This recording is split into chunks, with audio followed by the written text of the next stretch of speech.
Like பண்ணுங்கள், share பண்ணுங்கள், subscribe பண்ணுங்கள், பெல் பட்டனையும் கிளிக் பண்ணுங்கள். Story time. ஒரு அழகான காட்டுக்குள்ளே ஒரு க்யூட்டான சின்ன எலி சுண்டன் சந்தோஷமாக வாழ்ந்துட்டு வந்துதான்.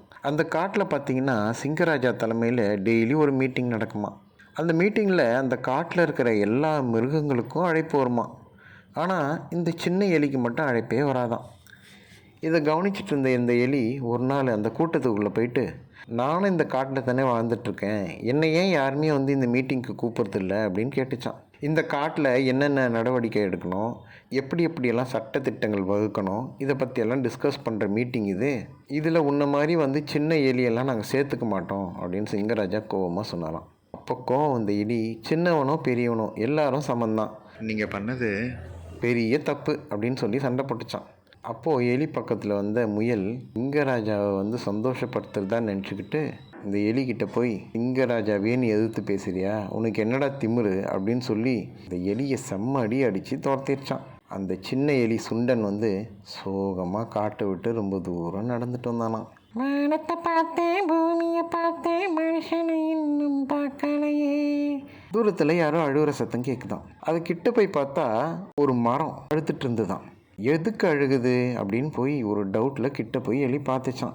என் உடம்புல செல்லு பிடிச்சிருச்சு, என் உடம்பெல்லாம் இப்படியே செல்லு அரிச்சு நான் இன்னும் கொஞ்சம் நாளில் செத்துருவோம் போல இருக்குது, இதை சரி பண்ண வழியே இல்லை அப்படின்னு சொல்லிச்சான். அப்போ உடனே எலி, நான் அதை சரி பண்ணுறேன்னு சொல்லி அந்த செல்லு பிடிச்ச பகுதியெல்லாம் தன்னை பல்லால் கரண்டி எடுத்துருச்சான்.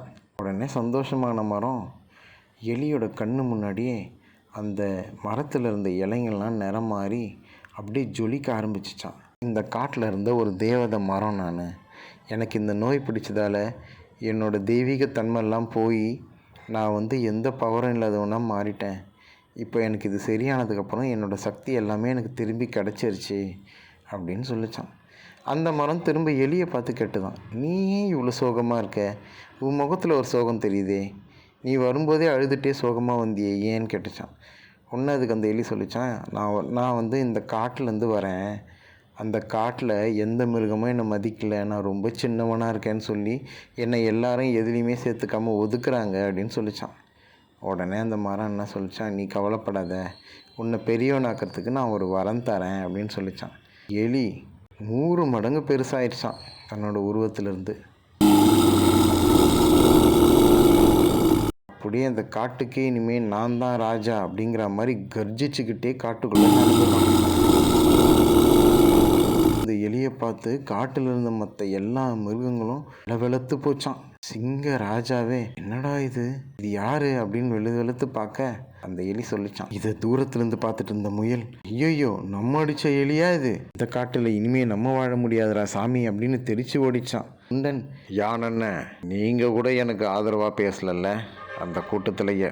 அதுக்கப்புறம் காட்டில் இருந்த எல்லா மிருகங்களும், இந்த காட்டிலேயே இப்போ பெரியவன் சுண்டன் தான், அதனால் இந்த காட்டுக்கு ராஜாவாக நாங்கள் சுண்டனையும் ஏற்றுக்கிறோம்னு சொல்லிச்சுங்களாம். சுண்டன் பட்டத்து ராஜாவாகி பட்டத்து யானை மேலே ஏறி வந்த மாதிரி நம்ம யானை அண்ணன் மேலே ஏறி டம்முன்னு வந்துதான். இந்த கதை மூலயமா நமக்கு என்ன தெரியுது, நெருநல் உளன் ஒருவன் இன்றில்லை எனும் பெருமை உடைத்தி உலகு.